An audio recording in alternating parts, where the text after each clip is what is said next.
కేసీఆర్ మీద తీవ్ర విమర్శలు చేశారు.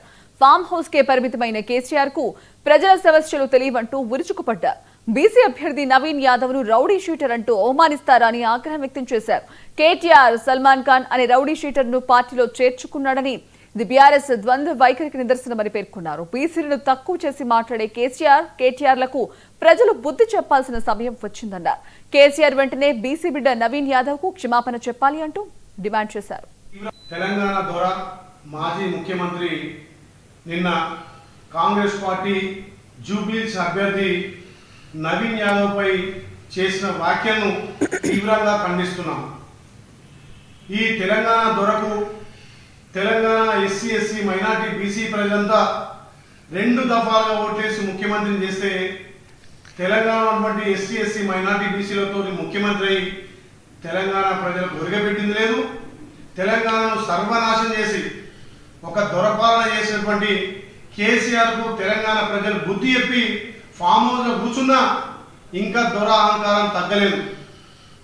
ఫామ్ హౌస్ లో కుంభకర్ణం లెక్క 6 నెలలు తిని 6 నెలలు పడినట్టుగా చెట్టు కూర్చేసుకొని కూర్చొని ఫామ్ హౌస్ నుంచే ఇలా పరిపాలన, ఆయన పార్టీ పరిపాలన నడిపిస్తున్నాడు.